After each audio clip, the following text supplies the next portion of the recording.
Hello everyone, lecture 2 बेटा shares and dividend का start करते हैं। इसमें मैंने कुछ क्वेश्चंस की कैलकुलेशन पहले करके रखी हुई है सो दैट मेरा टाइम ज़्यादा वेस्ट ना हो। पहला क्वेश्चन है बेटा, a man invest ₹45,000 in 15% ₹100 shares quoted at ₹125। जो जो चीज़ें दे रखी हैं वो लिख देते हैं। सबसे पहले क्या दे रखा था, ये है इन्वेस्टमेंट, लिख लो।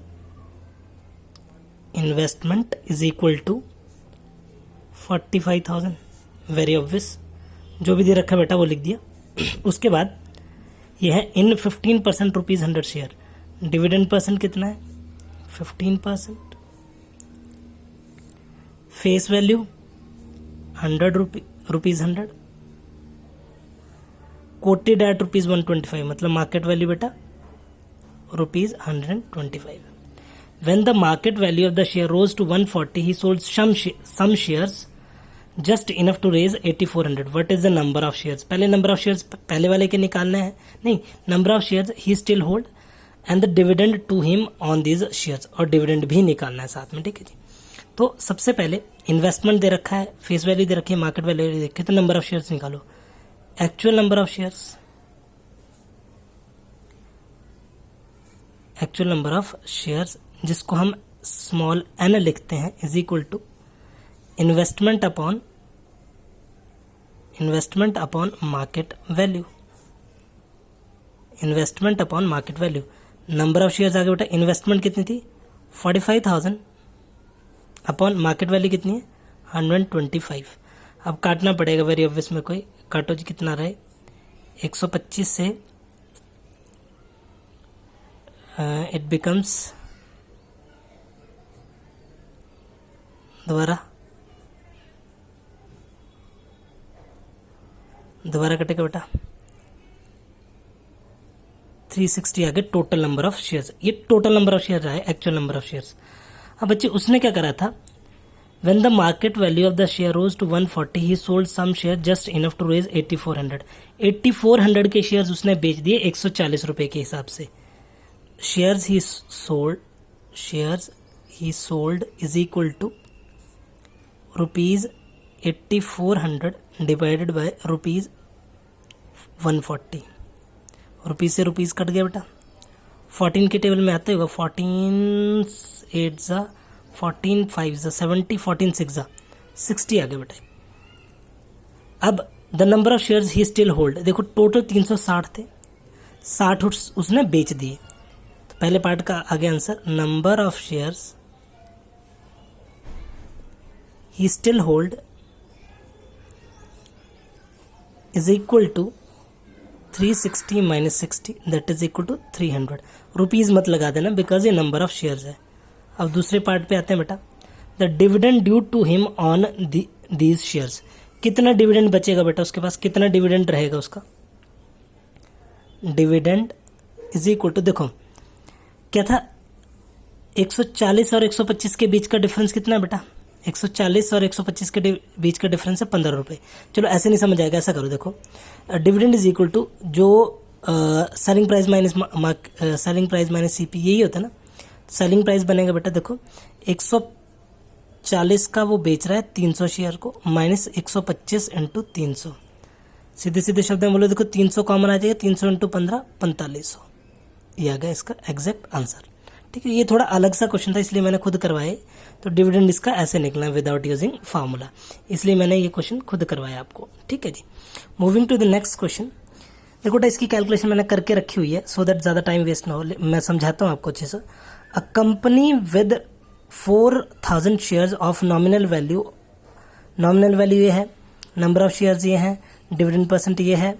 Find the total amount of the dividend received by the company, income on 88 shares, और he received 10% on his investment at find the price of each share। तो पहले बेटा मैंने नंबर ऑफ शेयर्स लिखा, फेस वैल्यू लिखा, total face value निकाल ली, dividend percent निकाल ली। इसकी जरूरत नहीं वैसे, face value number of shares small n से जिसे डिनोट करते हैं, और डिविडेंड परसेंट लिख लिया। फिर से dividend percent, number of shares और फेस वैल्यू मैंने लिख लिया, ठीक है जी। निकालना क्या था बेटा जी, पहला निकालना डिविडेंड। डिविडेंड का फॉर्मूला क्या होता है, देखिए dividend equal to n into F V into dividend percent upon 100। अब n 4000 था बेटा, फेस वैल्यू 110 थी, डिविडेंड परसेंट 15% था, और ये 100 का 100 कैलकुलेट करा 66,000, कैलकुलेट करके पहले रखा हुआ मैंने, सो दैट कैलकुलेशन में टाइम वेस्ट ना हो। दूसरा पार्ट बेटा मेरे से पूछा गया एनुअल इनकम ऑन 88 शेयर्स। अब N 88 बन गया, क्या बन गया? N बन गया 88, N 88, FV 110, डिविडेंड परसेंट वही 15% अपॉन 100। जैसे ही कैलकुलेट करा बेटा 1452 आ गया, बस नंबर ऑफ शेयर्स चेंज हुए थे, कोई बड़ी बात नहीं थी। और तीसरी और लास्ट चीज पूछी इन्होंने, if you receive this much investment find the price of each share. Price of each share के लिए मतलब बेसिकली मार्केट वैल्यू निकालनी है। तो ये कौन सा फॉर्मूला पता है आपको, ध्यान में होगा, ये मैंने एक मैजिक फॉर्मूला बताया था। मैजिक फॉर्मूला क्या था? Rate of return into market value equal to dividend percent into face value. तो यहाँ पे बेटा रेट ऑफ रिटर्न 10% दे रखा था, डिविडेंड परसेंट 15% दे रखा है। देखो परसेंट से परसेंट जाएगा, 10, 15, ये 110 मार्केट वैल्यू की वैल्यू होगी। मार्केट वैल्यू है हमारे पास 165। Very easy, very very easy question this is. ये आ गया 165 मार्केट वैल्यू पूछ रखी है। ये क्वेश्चन है बच्चे, विच इज बेटर इन्वेस्टमेंट। अब बड़ी सारी किताबों में बड़े सारे तरीके दे रखे हैं। देखो जी, जब भी बेटर इन्वेस्टमेंट जिंदगी में आपने निकालना है तो हमें डिविडेंड परसेंट से कुछ नहीं लेना होता। बेटर इन्वेस्टमेंट के लिए हमें रेट ऑफ रिटर्न देखना होता है। क्या देखना होता है? हमें रेट परसेंट निकालना है बस। जिसकी रेट परसेंट बढ़िया है वो अच्छा है, जिसकी रेट परसेंट अच्छी नहीं है वो नहीं है। चलिए जी, इसका रेट ऑफ रिटर्न निकालते हैं। देखो क्या था, dividend percent, face value, market value दे रखी है। तो कंफर्टेबली हम लोग मैजिक फॉर्मूला लगा सकते हैं। मैजिक फॉर्मूला क्या होता है? रेट ऑफ रिटर्न निकालना है हमने, इसलिए मैंने क्वेश्चन मार्क लगा दिया। Magic formula is rate of return into market value. Case 1 first case है, केस 1 के लिए निकाल रहा हूँ। Value is equal to dividend percent into face value. ये है रेट ऑफ रिटर्न का कोई आइडिया नहीं है बेटा। मार्केट वैल्यू कितनी है? 120, ठीक है जी। डिविडेंड परसेंट कितना है? 6%। और फेस वैल्यू कितनी है हमारे पास? 100 रुपये, ठीक है। तो परसेंट से तो परसेंट कट ही जाएगा, चलो।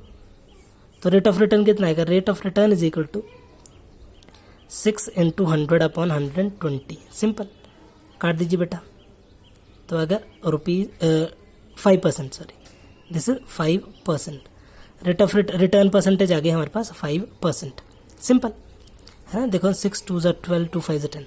अब केस 2 की रिटर्न परसेंट निकालेंगे तो रिटर्न परसेंट उसकी आएगी। डिविडेंड परसेंट कितना है बेटा? 8। फेस वैल्यू कितनी है? 10। मार्केट वैल्यू कितनी है? 15।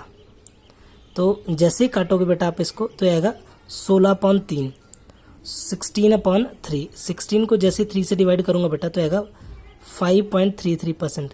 किसकी बेटर है रेट ऑफ रिटर्न बेटा? रेट ऑफ रिटर्न इसकी बेटर है, रेट ऑफ रिटर्न इसकी बेटर है। तो बेटर इन्वेस्टमेंट कौन सी हुई? Hence this is a better investment, this is a better investment. फिर से बता रहा हूँ, आप comfortably rate of return calculate करेंगे। जिसकी रेट ऑफ रिटर्न बढ़िया होगी वो हमारे पास आंसर आएगा। और लगाना कौन सा फॉर्मूला है? Magic formula. मैजिक फॉर्मूला ये है, ठीक है। Moving to next question. ये बेटा सेल प्रोसीड वाली बात है। किसकी? सेल प्रोसीड वाली। वो कैसे निकलता है? एक बंदे ने 100 रुपये का share 10% dividend pay discount 25% discount पे बेच दिया। और बेचने के बाद उसने क्या करा, जो सारी चीज़ आई उसके पास, उसने इन्वेस्ट करा प्रोसीड 100 रुपये के शेयर पे 16% डिविडेंड के ऊपर, जो 80 रुपये का बिक रहा था। एंड दस इंक्रीज द इनकम, और इंक्रीज इन इनकम हमारे पास था 2000। तो सीधी सीधी बात है बेटा, पहले केस का डिविडेंड और दूसरे केस का डिविडेंड निकालेंगे आप, जो क्वेश्चन से क्लियर हो रहा है फिलहाल। पहले केस का डिविडेंड, दूसरे केस का डिविडेंड, उनका डिफरेंस 2000 आंसर आ जाएगा, ठीक है। कैसे? Face value, market value, dividend 1। Dividend 1 लिख लो ना इसको, डिविडेंड 1 लिख दिया। फेस वैल्यू, स्टार्टिंग की फेस वैल्यू कितनी है? 100 रुपये। Face value 1, market value 1। Face value, market value 1, dividend 1। Number of shares मान लिए मैंने x। कितने शेयर्स मान लिए बेटा? x। सेलिंग प्राइस कितनी आ गई? 75x। टोटल शेयर्स की सेलिंग प्राइस आ गई 75। मार्केट वैल्यू आ गई 100x। 100 into x 100x, simple. तो डिविडेंड 1 बचा। डिविडेंड 1 का फॉर्मूला पता है आपको? Number of shares into face value into dividend percent. Dividend annual dividend का फॉर्मूला है वो आ गया 10x। ये पहला केस आ गया बेटा। क्या? डिविडेंड 1 निकल गया अभी हमारे पास 10x। अब मजबूरी है डिविडेंड 2 निकालना, तभी तो मैं इंक्रीज निकाल सकता हूँ। अब नंबर ऑफ शेयर्स कितने आएंगे बेटा? नंबर ऑफ शेयर्स कितने आएंगे? देखो नंबर ऑफ शेयर्स का फॉर्मूला है इन्वेस्टमेंट, जो एसपी है वो इन्वेस्टमेंट होगी। Investment upon number of shares, investment upon market value. इस बार मार्केट वैल्यू कितनी है? भूल जाइए कि एक क्वेश्चन हो चुका, ऐसा समझिए, एक कंप्लीट क्वेश्चन हो चुका। अब यहाँ से दूसरा क्वेश्चन स्टार्ट होगा, ऐसा समझ लेना। अब मार्केट वैल्यू क्या थी बच्चे इस बार? मार्केट वैल्यू 2 थी 80, तो 80 लिखा। ये आगे हमारे पास न्यू नंबर ऑफ शेयर्स, ये आगे न्यू नंबर ऑफ शेयर्स, ठीक है बेटा। Actual number of shares x थे, ये न्यू नंबर ऑफ शेयर्स आ गए। फेस वैल्यू ऑफ इतने शेयर्स की फेस वैल्यू कितनी आएगी बेटा, दिस मल्टीप्लाइड बाय हर एक शेयर की वैल्यू कितनी थी बेटा 100 रुपये, 100 से मल्टीप्लाई इसको कर दिया।